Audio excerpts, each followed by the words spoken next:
Arca de Noé.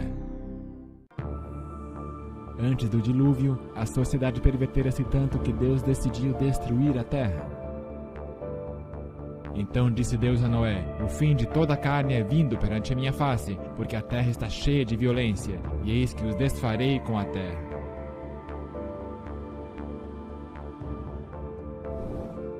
O Senhor escolheu Noé, um homem de Deus, para construir a arca onde o mundo poderia ser salvo juntamente com os animais. Noé pregou a conversão por 120 anos. Entretanto, apenas 8 pessoas renderam coração a Deus e entraram na arca. A chuva caiu e as pessoas procuraram por um lugar mais alto. Se agarraram na própria arca. Mas o anjo do Senhor havia fechado a porta da arca por fora, e ela não poderia ser aberta. A graça havia terminado e era muito tarde. A morte e a destruição cobriram a terra, porque as intenções e pensamentos dos homens eram maus continuamente. Deus havia enviado o convite, mas eles não haviam aceitado. Era o julgamento da humanidade. Todas as fontes de água se romperam e as janelas do céu se abriram, e choveu na terra por 40 dias e 40 noites. Assim Deus destruiu todo o ser vivente que havia sobre a face da terra. Deus salvou seu povo do dilúvio, mas tiveram que permanecer por 1 ano na arca, até que as águas do dilúvio recuassem e a vida pudesse começar outra vez. Noé e sua família estavam ansiosos para deixar a arca. Ele ofereceu um sacrifício ao Senhor, e este colocou um símbolo de sua aliança no céu, que nunca mais destruiria a terra com um dilúvio, o arco-íris. A Bíblia nos diz onde a arca de Noé repousou. A arca repousou sobre os montes de Ararat. Mas o que são os montes de Ararat hoje? O nome Ararat, como aparece na Bíblia, é o equivalente na língua hebraica de Urato, antiga nação ao sudoeste da Ásia, mencionada em fontes assírias do início do século 13 a.C. Esta área inclui parte da Turquia Oriental, bem como do Irã. Moisés não estava falando de uma montanha específica. Quando ele escreveu Gênesis, ele se referia a um país, Urato. Assim, a Bíblia diz que a arca repousou nas montanhas de um país, de Urato. A Turquia Oriental, cruzando o vale do Monte Ararat, é o local que visitamos. Esta área foi fotografada em 1959 por ocasião de uma pesquisa. Posteriormente, o turco militar Duru Pinar observou o objeto em forma de barco nessas fotografias.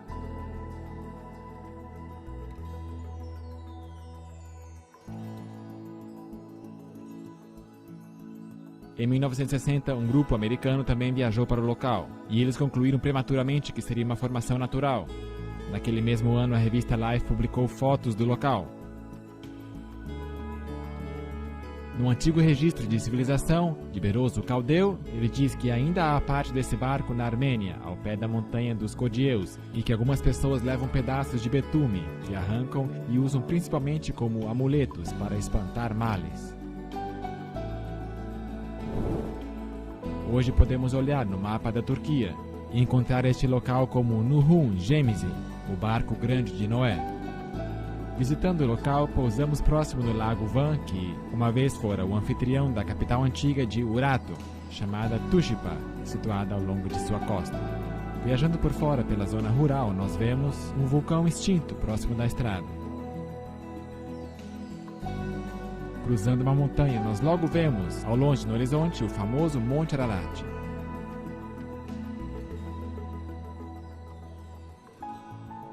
Na sombra do Ararat está a cidade de Dalgi Buzati, local que atravessamos enquanto fomos em direção à arca. O Monte Ararat é uma bela montanha, cheia de história, e de escavadores monteses que buscam a arca, mas sem sucesso. Cruzando o vale, nós vemos que o governo ergueu uma placa na estrada, no Nuhun Gemizi, 5 km montanha acima. Na primeira viagem de Ron Wyatt a essa região, no ano de 1977, ele não soube onde procurar e só esteve lá por 3 dias na área. E seus filhos adolescentes oraram para que o táxi se demorasse em áreas onde eles precisassem procurar pelo local verdadeiro. E naquele dia Deus de fato atrasou o táxi. Aí em cima, nessas montanhas, está o lugar de repouso da arca. A tradução livre do nome dessa montanha é Monte do Juízo Universal, assim chamado por causa do evento mortal da inundação. À medida que subimos com o carro, podemos ver o menor Ararat e o grande Ararat atrás do vale. Ambas são montanhas vulcânicas, pós-diluvianas, que não estavam no mesmo local durante a inundação. Na verdade, seria o último lugar onde as pessoas deveriam procurar. Finalmente chegamos à arca. Observando da popa até a proa, podemos ver o esboço em formato de um barco. Ele tem uma popa arredondada e em frente um arco pontudo. A forma simétrica é uma evidência de que se trata de uma estrutura artificial. Ron White fez um total de 24 viagens até aqui para conduzir testes e pesquisas nesse objeto. Fotografias tiradas em tempos diferentes do ano realçam características diferentes do barco.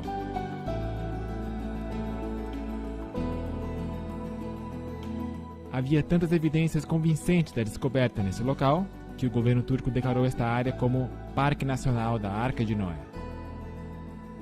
E ainda hoje o mundo é desavisado dessa descoberta surpreendente.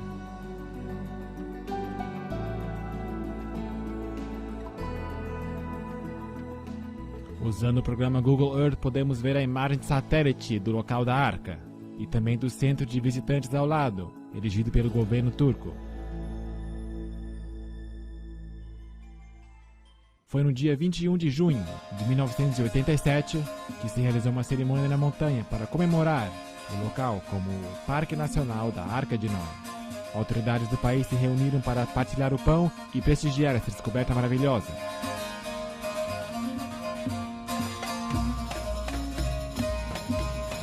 O governador, oficiais militares e outros altos funcionários participaram da comemoração de descoberta.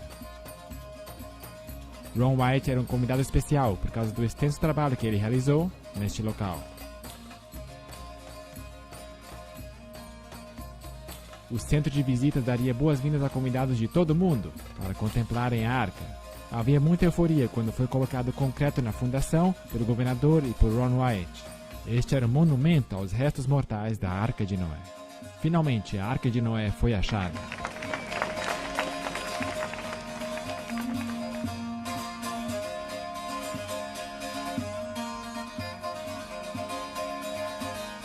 No dia seguinte, um artigo foi publicado no jornal de maior circulação da Turquia, publicando que o grande barco de Noé estava aberto para o turismo. Agora, entremos no centro de visitantes para ver as evidências informativas à mostra. Estão reunidos várias fotografias e diagramas para mostrar as importantes características da arca. Artefatos da arca também estão à mostra, incluindo madeira petrificada e fósseis marinhos da área, indicando as pistas para a grande inundação.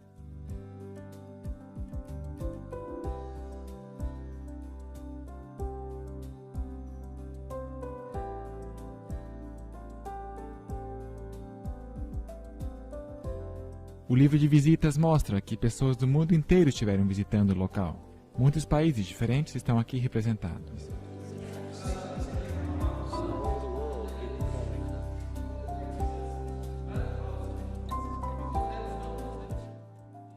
Hassan tem trabalhado no centro de visitação desde sua fundação. Ele tem morado a vida inteira numa aldeia aqui na montanha, um pouco acima da arca, e tem muita história associada a ela. A fotografia dele apareceu no jornal de Knoxville, Tennessee. Assim, o nosso grupo trouxe uma cópia plastificada para ele. Hassan nos conta agora sobre um fenômeno interessante que aconteceu sobre a arca. Em 1948, houve um terremoto à noite, e quando acordamos pela manhã, vimos que a terra fora removida, e vimos a estrutura em forma de barco. Também depois daquela hora vimos uma luz que nós pudemos enxergar naquela noite, na vila. Quando olhamos para o local da arca, as pessoas pensaram que aquelas coisas eram santas. E quando eles foram até próximo da arca, a luz havia desaparecido, não puderam ver mais nada.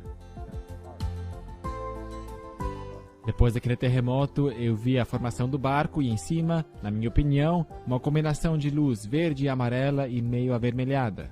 E várias pessoas na vila dizendo que era um lugar sagrado, que havia ouro, que nós deveríamos ir lá e escavar. Quando nós finalmente chegamos à arca, não pudemos ver mais a luz. Depois que o governo confirmou que aquela estrutura era o barco de Noé, a luz desapareceu.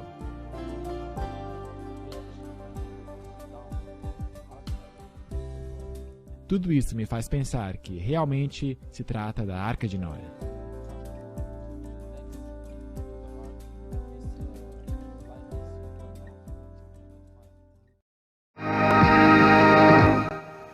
Do you believe Noah's Ark actually existed? Could the legend that sounds like a fairy tale really become proven fact? Well, the search has been going on since biblical times. And in a moment, you're going to meet some people who are positive they have found the Ark. Now, we know such claims have been made before. But a few months ago, these people came to 2020 with some new and intriguing scientific findings. We followed them to the mountains of eastern Turkey. And what you'll see is a bizarre adventure with a host of unlikely characters. Tom Gerald's story takes many twists and turns. That's the seductive beauty that brings them here, snow-capped Mount Ararat. The explorers looked for the Ark there since that's the highest point around here. And as the floodwaters receded, presumably that's where it would have landed. But the Bible describes the mountains of Ararat, mountains plural. Is it possible that the Ark came to rest on one of the smaller sister mountains to Ararat? The boat-shaped site was first found and photographed by a Turkish army captain back in 1959. It was quickly explored and dismissed as a freak of nature. But Wyatt, an amateur archaeologist, rekindled interest in it a few years ago. He brought in Dave Fassel, a marine salvage expert, to assess it. The Doomsday Mountain team brought in some high technology to explore the oldest legend of man. They began scanning their site with a molecular frequency generator. It's a device used by surgeons to pinpoint cancer tumors, and it's been used by Fassel to locate underwater treasure. This time, the molecular frequency generator began to pick up a unique pattern of iron lines beneath the earth. Okay, bring that one up. They began placing ribbons along those lines. The finished shape, outlined by the ribbons, was that of a huge ship, the approximate length and width of Noah's Ark, as described in the Bible. The fascinating field of ribbons soon attracted higher academic interest. That looks like iron. Okay. Dr. John Baumgartner, a physicist with Los Alamos Laboratories, sent samples back to the lab for analysis and confirmed that the metal they were tracing with the ribbons was indeed iron. With the width and the length known, the only remaining question was depth. By locating the depth of the hull, they could determine if the boat-shaped object had the cargo capacity described in the biblical Ark. To resolve this final issue, Wyatt and Fassel brought geologist Tom Finner to Turkey with his company's heavy-duty subsurface radar equipment. Gear like this located the black box cockpit recorder on the floor of the frozen Potomac River after the Air Florida crash. Suppose this rock were a foot or 2 feet underground. Would it give you a reading as to where that was? Could you locate it? Yes, we could. Is it possible that there will be a moment at which you'll say, this is a man-made object? The symmetry of the feature suggests it's about. I hope to prove that the underground structure is in fact that of a boat. It was here, several miles short of the boat-shaped site, that a waiting game began for Finner and the others. The party needed a final go-ahead from the Turkish government to complete their probe of Doomsday Mountain. Yeah. Anyway, we're going to hang in like smell on a skunk till there's nothing left to get this done. Hang in like the smell in a skunk. The Turkish government stopped the exploration. What now? Since we were there, Barbara, things have cooled down, and they've sent their own team of scientists in to take a look at this site. It's a very fascinating location. Radar de penetração no solo foi utilizado para ver o que tem dentro da formação. Os traçados criaram um quadro das madeiras debaixo da terra. Este diagrama nos mostra alguns dos elementos estruturais da arca, incluindo padrões paralelos e repetidos, indicando a formação antropogênica. De fato, há algo além de pedra nessa formação. Um dispositivo de radar desenvolvido por um grupo de pesquisa de geofísicos em Hudson foi utilizado na montanha. O dispositivo é chamado de SIR e é utilizado por companhias de exploração de energia para analisar o que está abaixo da superfície do solo. De acordo com o SIR, esses dados não representam geologia natural. É uma estrutura feita pelo homem. Essas reflexões acontecem muito periodicamente para ser estrutura natural fortuita.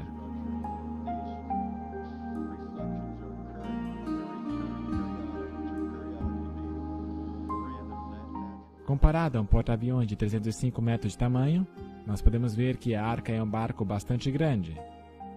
A Arca era um recipiente de alta tecnologia, que foi projetado para resistir a uma inundação catastrófica que destruiria a superfície da Terra. Construída com manguilha, carlingas e âncoras de pedra, verdadeiramente era uma obra de arte, projetada para salvar a raça humana da extinção.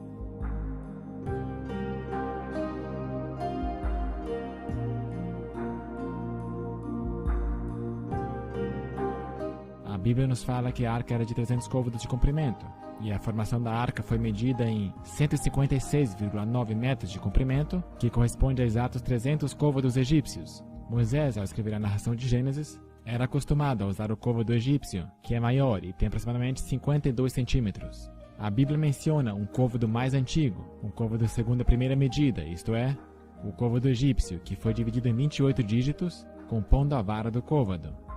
Muito tempo depois, o côvado hebraico, de 45,7 centímetros de comprimento, foi criado e adotado. No Monte Megido, em Israel, os portões de Salomão podem ser medidos em exatamente 6 côvados egípcios, uma completa evidência do uso do côvado egípcio posteriormente. Qualquer pessoa pode ver facilmente o esqueleto da estrutura de materiais perto da popa ao lado direito da arca. Isto era parte da superestrutura da arca. Muitos navios hoje são construídos do mesmo modo. Aqui nós podemos ver frisuras verticais, que correm perpendicular ao fluxo de lama, indicando formação artificial ou antropogênica.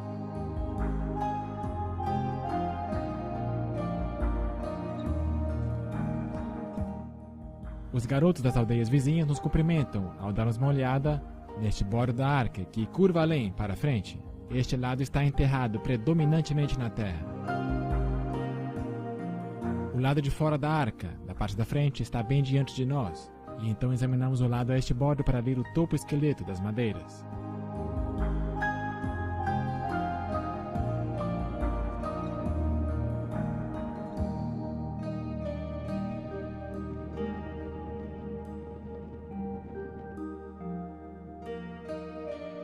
Ao longe, nós podemos ver o Monte Ararat e o Ararat menor à direita.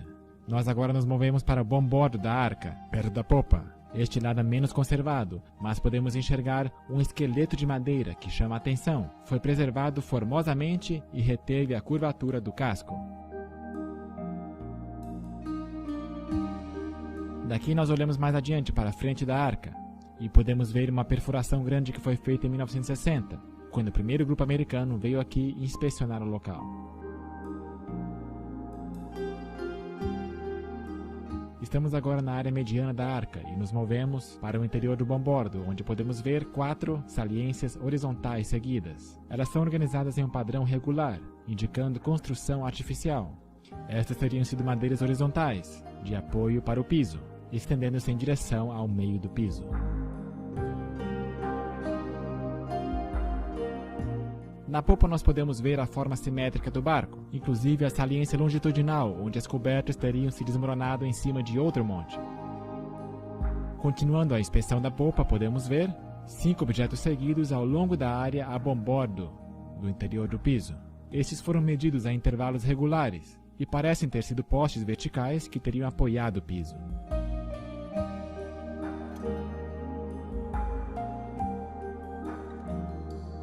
A arca originalmente repousou numa área mais alta da montanha, mas foi arrastada até o seu local atual por lava que a petrificou nesta elevação de pedra.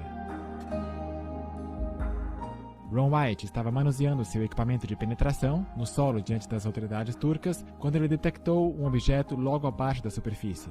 O que eles acharam foi esta bela madeira de piso. Foi feito o teste de carbono orgânico no laboratório de Galbraith e o nível de carbono orgânico era extremamente alto, batendo com os níveis da madeira que conhecemos. O Sr. White pôde exibir a madeira do piso no canal da CNN quando foi entrevistado na rede. A madeira está em 3 camadas, parecida com madeira compensada, com cola escoando nas extremidades. E isso a torna mais forte do que um pedaço sólido de madeira. A área exterior está coberta de uma matéria preta. Também podemos ver pregos pequenos em sua superfície. Esta formação de camada de madeira pode ter sido a madeira de gopher mencionada em Gênesis. Pouco acima do local da arca está a aldeia de Uzengile. Seu antigo nome era Nazar, pronúncia semelhante a Nizir, aldeia que o babilônico Beroso descreveu como estando perto do local da arca. Flávio Joséfo, no primeiro século, disse: seus restos podem ver-se até hoje junto a seus habitantes. Isto significa que a arca estaria em um local acessível. Esta aldeia local teria sido um produto do comércio turístico. se beneficiado de visitas à arca. Os visitantes da arca teriam comprado lembranças na aldeia. Evidência disso foi a descoberta no ano 2000, quando um arqueólogo achou este artefato, a 18 metros da arca. No lado côncavo há uma estrutura de um homem que utiliza um martelo para assentar um prego. Pode ser Noé construindo a arca. No lado convexo, uma pintura antiga mostra um homem que liberta pássaros, semelhante à narrativa bíblica de Noé, libertando um corvo e uma pomba. Isto é apenas uma outra evidência surpreendente encontrada aqui, no local da arca. Ron White encontrou uma cavidade aberta no lado da arca. Utilizando um instrumento de perfuração, ele teve acesso ao interior da arca. Evidência atordoante foi obtida do interior do navio. Improvisando um longo dispositivo em forma de ancinho, esterco petrificado de animal foi extraído da extremidade. Pelo de gato também foi extraído dali. Depois, um chifre petrificado foi extraído. Isso de fato é tudo que alguém poderia esperar achar no fundo da arca. A Bíblia nos conta que os antediluvianos já eram peritos na extração de metal. Tubal-Caim, mestre de toda a obra de cobre e ferro.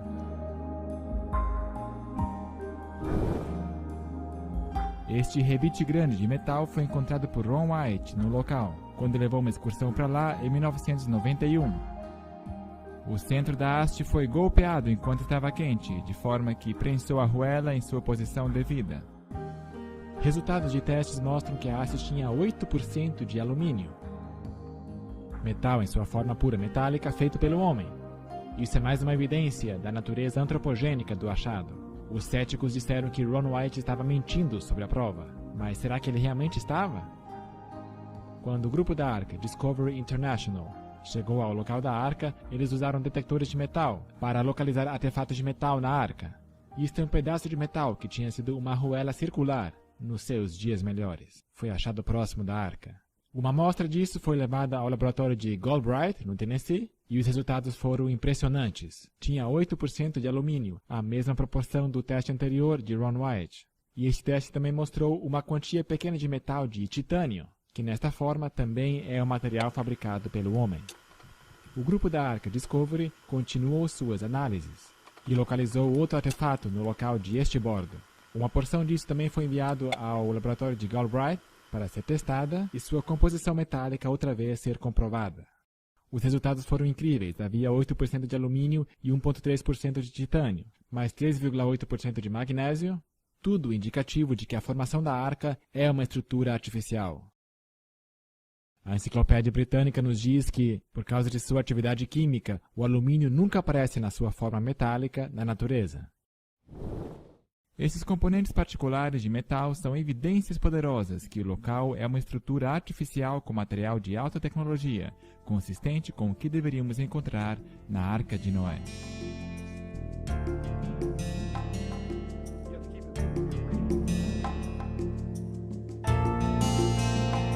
Foram achados outros artefatos de metal a piso de bom bordo. Nosso detector de metal captou os sinais de uma placa retangular que tinha 6 rebites originalmente. Um ainda é visível do lado esquerdo. Podem ser vistos artefatos de metais ao longo da arca, em vários locais. Os objetos de metal têm cor diferente do material ao redor, tornando-os mais fáceis de serem localizados.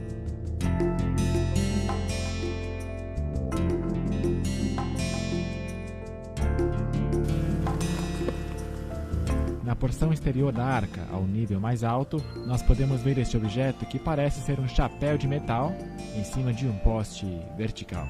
Tem uma impressão de X modelada no centro. O lado esquerdo do chapéu está perdido, mas o topo e este lado mais próximo ainda estão fixos no poste. A impressão de X é indicativa de uma estrutura artificial com ângulos de 90 graus. A nossa segunda parada de táxi é a aldeia de Kazan. Um pouco abaixo, no Vale da Arca de Noé, nós prosseguimos para a aldeia de Kazan, onde porções do sistema direcional da arca foram deixadas, permitindo que flutuassem mais livremente. A aldeia era conhecida como o Lugar dos 8, chamada assim possivelmente por causa dos 8 sobreviventes da inundação.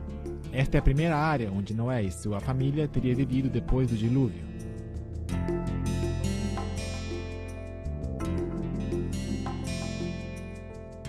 grandes âncoras de pedra foram penduradas na parte traseira da arca para manter a proa firme contra as ondas. Isso criou um tipo de resistência na água, fazendo com que a parte traseira da arca, arredondada, se mantivesse estabilizada face às poderosas ondas que poderiam danificar criticamente a arca. Esta é a nossa primeira pedra âncora, medindo aproximadamente 3,30 metros de altura e mais 1,20 metros enterrados no chão. Um buraco foi perfurado no topo de cada âncora, 12 centímetros de abertura de um lado e 17 centímetros do outro, permitindo que uma corda fosse passada por dentro e um nó a fixasse. Foi projetada para ser erguida quando estivesse na água, quando pesaria menos, impedindo assim que o topo se quebrasse. O fato mais notável são as cruzes que foram esculpidas na âncora de pedra. Bem cedo, os cristãos passaram por esta área e reconheceram os objetos como artigos bíblicos da arca. Eles esculpiram então cruzes nessas âncoras de pedra, representando Noé e sua família.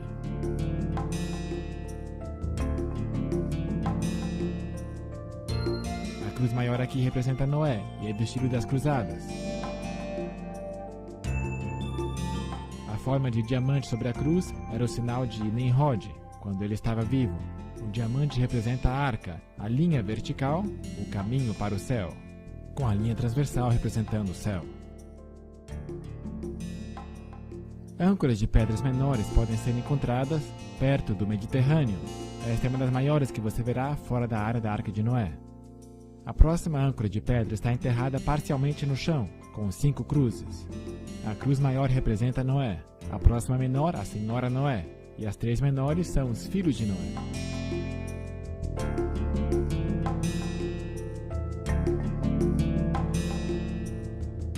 Ao fundo está uma possível imagem da Torre de Babel, construída por volta de 200 anos depois do dilúvio, por Nimrod e seus seguidores rebeldes. Esta pedra particular tem 7 cruzes. A 8ª de certo foi removida em algum momento da história. Esta pedra tem uma cruz grande que representa Noé. A próxima à esquerda no fundo seria a Senhora Noé, e as 3 próximas menores representam os 3 filhos, e as 3 ainda menores representam as esposas dos filhos. Não há nenhuma escultura nessa pedra, mas tem um buraco perfurado no topo. Foram achadas outras pedras enterradas, mas não estão com nenhuma inscrição. Esta pedra teve um buraco perfurado no lado esquerdo, e à direita podemos ver inscrições talhadas em um idioma desconhecido. Vândalos quebraram esta pedra no topo. Também foram esculpidas cruzes nessa pedra.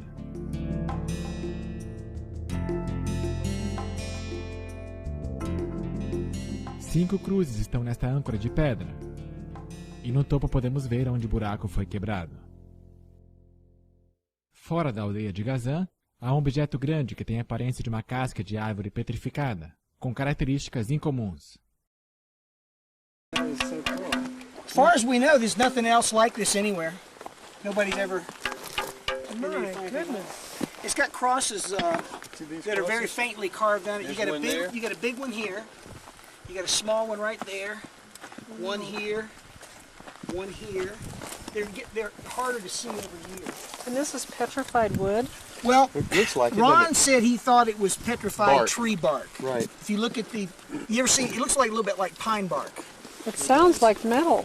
Yeah, why would the anchor stone be wood? This isn't an anchor stone. Oh, I see. This was just like something that was on the ark, right? I believe. Well, Ron theorized that this might have been the or part of the cover. You remember at one point it says, and Noah came out of the ark and he took the cover off, or he threw the cover off. And of course that's just speculation. We don't have a way of knowing, but this is a rather unique thing. It has the appearance and the texture of some kind of a bark, but you know, it is stone. That is the cross. Right? That is the cross. There you go. That is incredible. It has a very hollow sound. Very hollow. It sounds like metal. But it's just a Well, it's just that's its harmonic rate. right. Yeah. Harmonic resonance. You're right. Yeah. But there's not many stones that do that. That's true. With the sun coming out. There's, well, I think there's 8 crosses on it. We've been able to find 7. I think there's an 8th one up there, but it's Nossa próxima parada de táxi é a casa de Noé, em Kazan. Esta foto foi tirada em 1977 por Ron White, mostrando as paredes da casa de Noé. Desde então, todas as paredes foram derrubadas por caçadores de tesouro locais. Na parte da frente havia esta lápide grande. Na lápide estava um desenho de 8 pessoas e um barco em uma onda. A segunda maior pessoa estava olhando para baixo com os olhos fechados. Isso indica que esta era a lápide da senhora Noé. Depois que Ron White mostrou essa lápide a alguém, essa pessoa contratou outros para exumar o sarcófago de 5,4 metros da senhora Noé. A sua depressão no chão ainda é visível hoje. As joias dela foram depois vendidas no mercado negro por milhões de dólares. Estendendo-se para fora da casa de Noé, está este cercado de pedras para conter os animais. Em Gênesis nós lemos que Noé trabalhou no campo e, nesse caso, podemos ver a detenção de animais. Algumas cercas são mais proeminentes que outras, mas elas estão todas em linhas retas. Além, atrás da casa de Noé, há este altar grande, que foi usado para sacrificar animais a Deus. Tem aproximadamente 3 metros de diâmetro e tem a forma de um cubo.